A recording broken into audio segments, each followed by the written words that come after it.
Following is the February 2026 interview of my close friend, Spokane musician and drummer, Lancer Rafley.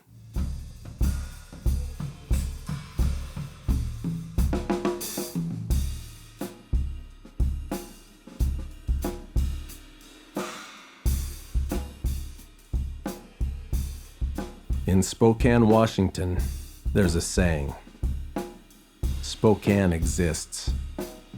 As if we were Pinocchio exclaiming, I'm a real boy. This is largely due to the Colossus of Seattle looming over Washington state. However, in spite of Seattle, we have our own isolated music scene. We are going to talk to and get to know one of the premier drummers and musicians from our scene. How's it going? Good. Lance Rafley on the sticks.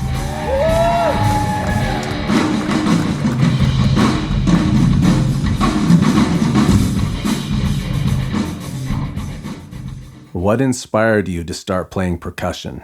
I guess I got to admit, from my junior high years, thank this fellow drum set, snare drummer, buddy of mine, Brian, who turned me on to Back in Black at a youth group meeting, one Presbyterian youth group meeting that my Aunt Lisa used to run. All of a sudden, he puts in the cassette, Brian, and shows it in, like click, click, click, so we had, and I can remember hearing it the very first time. You'd hear this rim shot.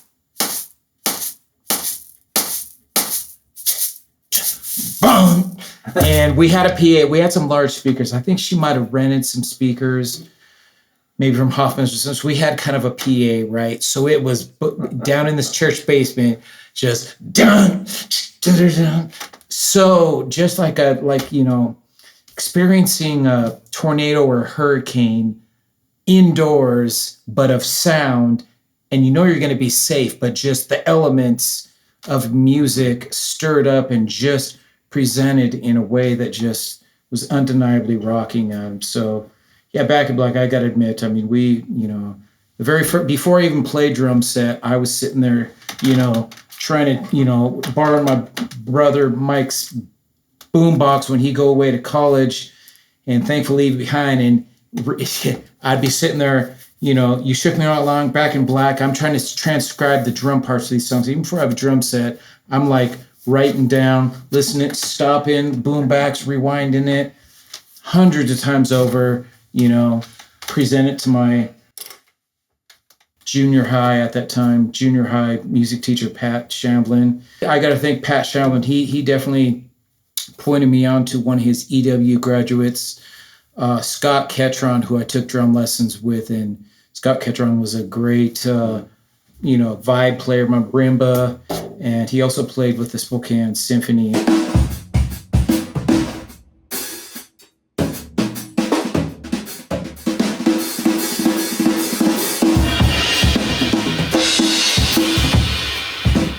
What are some of your thoughts on live music? One great concert can change your life. That's true.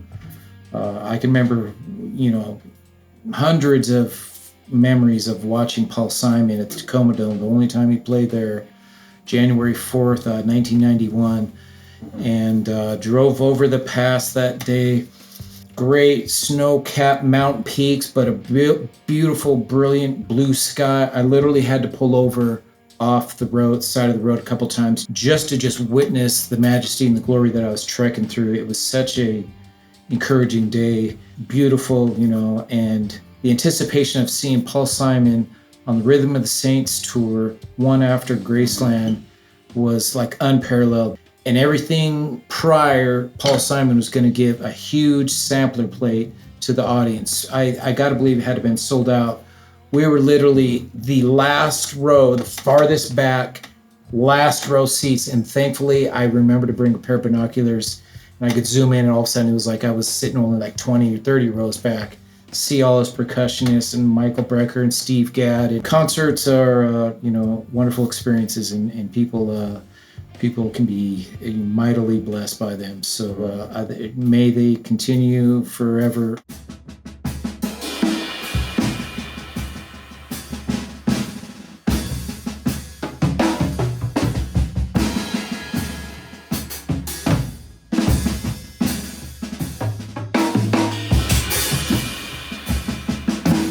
What was your most influential album? The Distance to Here that came out in, what was it, like 99, I think 1999. That album I've listened to probably 1,000 times or more over. Some great production, lyrics, Chad Gracie just relentless driving drum, just pounding the you know what out of a piccolo snare, and it just like a crack of lightning, like literally dozens of times per song.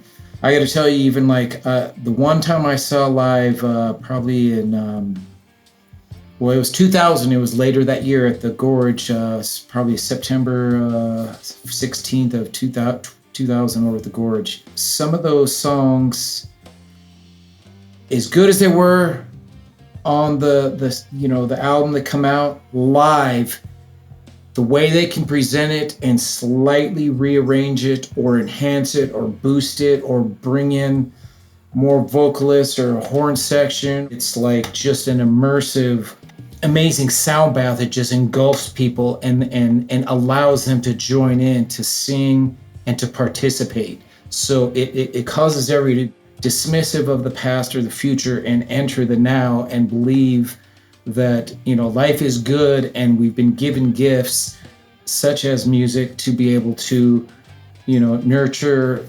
and breed creativity and collaborative efforts.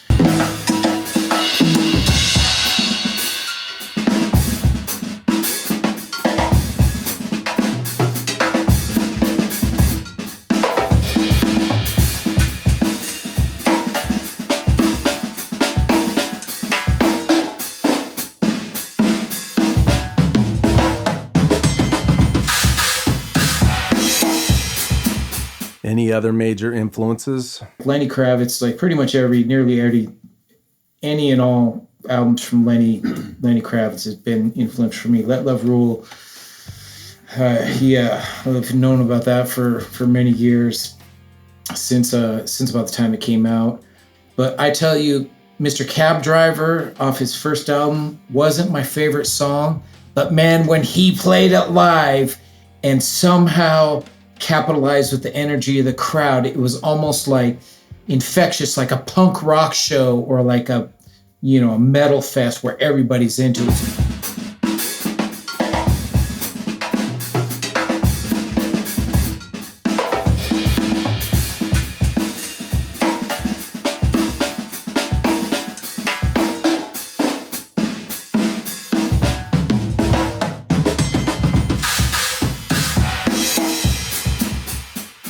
Who is your favorite legacy artist? Stevie Wonder. He just started touring again because his mama said, "What are you doing, boy? You got talents and gifts from God. Get out there and share them with the world. Get back on tour. Start writing some more albums. Share your gift. Get your band stoked up. It's not like you can't. You simply just do it, you know, and continue to."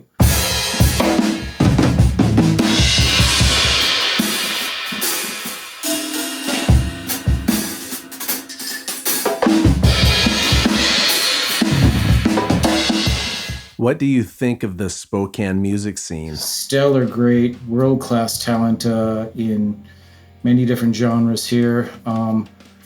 Singer-songwriters, like hidden sparkly gems all over the place, literally. Very good talent around here. I'm pleased that even though we're like a kind of a medium small pond here, there's lots of great musical offerings. Yeah, there is a lot of good venues that persistently host weekly recurring acts. People have residences at certain places. You know, I'm real glad a little while back, some of my buddies are heading up the Spokane, you know, Central Library, you know, system, the Andy Rumsey's and those types that I've known for, you know, 10, 12 years. And, you know, that's a great thing to have music intertwined with the library, for one thing. I've played there once, and just, right inside the entryway down at the Central One, and just the drum set just went up, and you could feel like it was just filling the whole room with vibration. Yeah, there's a lot of good venues. Karaoke hasn't taken over everything, yet. So let us be glad for that. Artists sometimes that have played big arenas and stadiums, they like to come back and play smaller venues, smaller clubs. There's something like unrivaled about the connection and the exchange of energy and just the intimacy factor that is good for both sides. So mutually really beneficial arrangements. So small venues should not be discounted as to how advantageous they can serve our community. I think more and more are popping up.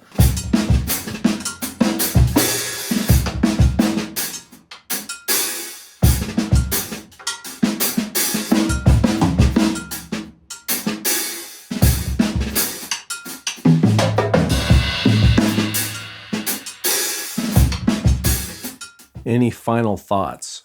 How you grow, what you're growing into, what you're expressing, what you're seeking, searching for, let it be done with as much vigor and enthusiasm and just drive and focus and intention and just alignment as much as you can muster, because I don't know, time is short, but music is a full-fledged blessing, spirit, soul, body, all realms.